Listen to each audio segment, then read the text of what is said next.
Welcome back. We've got Jasmine, Kyle, and Sugar Mama back in our studio this morning here from the SEK Humane Society. Hopefully we can find Sugar Mama a new forever home after today. I hope so. She's a fantastic 5-year-old German Shepherd.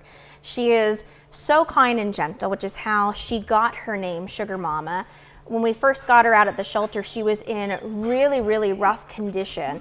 And so she's been on medical care for about a month and a half now. And she knows how to sit, thank you very much. And she knows how to shake as well. Can you give me a hand? Thank you so much. And she's very sweet with kids. She's great with other dogs too. So if you've been looking in particular, because we do get calls about German Shepherds, we don't get them very often, then you may have found your perfect fit right here.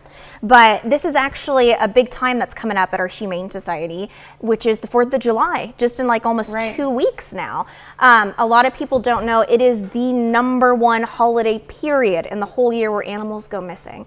And that's of course because of the fireworks. Not only the 4th of July, but it's the days leading up. So we'll get a lot of questions because we'll do educational tours with the kids, and that's their biggest question. Why? You know, why are the dogs so scared? Well, they have such better senses than humans.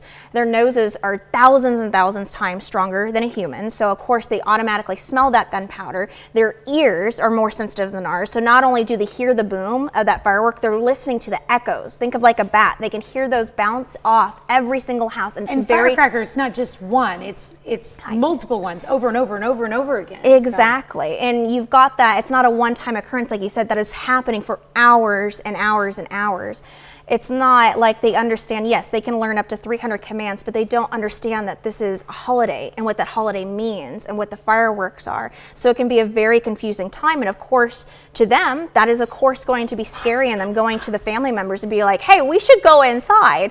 So we know it's very tempting that there's a lot of 4th of July parties, and to have your dog out when you're eating those hot dogs, when you're getting those firecrackers ready, please don't. Just let them be inside. The #1 reason that dogs will go missing is because of those parties, because somebody will go in, let's say Uncle Jim goes in to get an extra plate of food, and that door does not click behind them. And that's all it takes. Even a dog that's been with you for 6 years and you would think would never do this.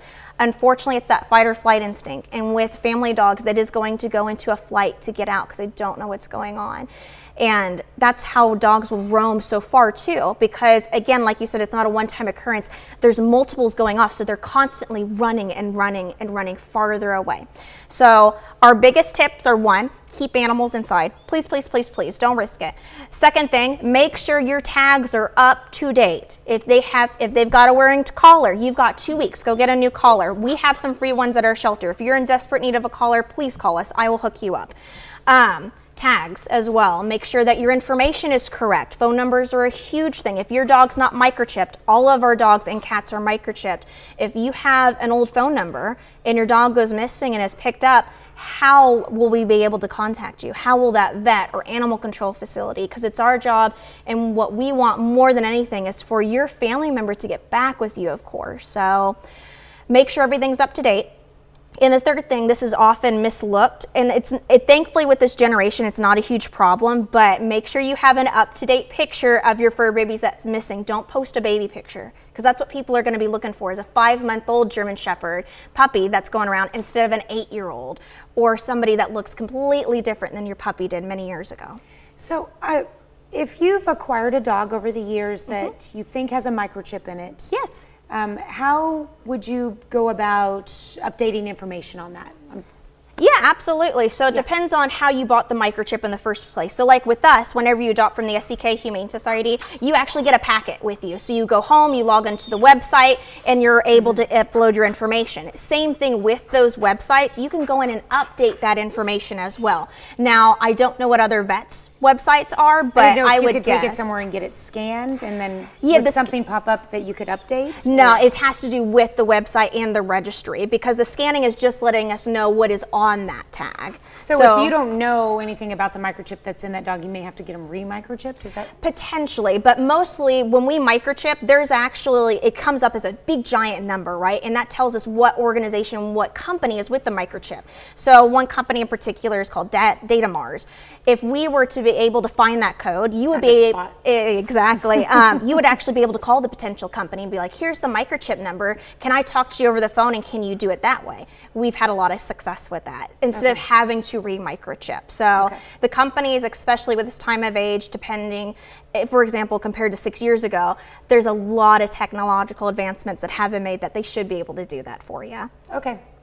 And I know we've talked about dogs a lot, but cats, the same thing. There should be no outside kitty cats on 4th of July, but for dogs and cats, make sure you have a safe room, okay? Somewhere that they love. I really don't like living room spaces because, again, if you're having a party, that's a lot of foot traffic, that's a lot of potential doors being left open. Have a bedroom separated for them. Have their favorite toys. Have their favorite comfiest blankets. Lots of blankets. We'll love that because dogs and cats, that manner, will like to hide underneath them. Make sure that there's nice little dark cozy places where they're going to feel comfortable with staying in that room and feeling like they're safe. And again, we know 4th of July, everybody has lots of time with wanting to do things with their family that night, but make sure to come in and check on them because that night can be quite scary for them, and they're trying to see if you guys are okay at the same time. So every 30 minutes, I personally like to go in and check to make sure that the fort's okay, that Mr. Jim's okay, that everybody with fur legs and 2 legs is doing okay in the household, no matter what.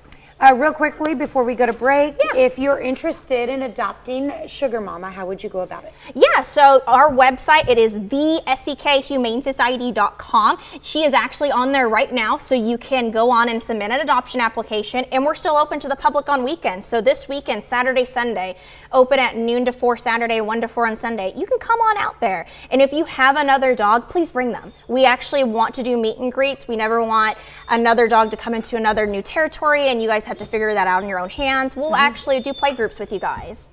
I know, you're ready.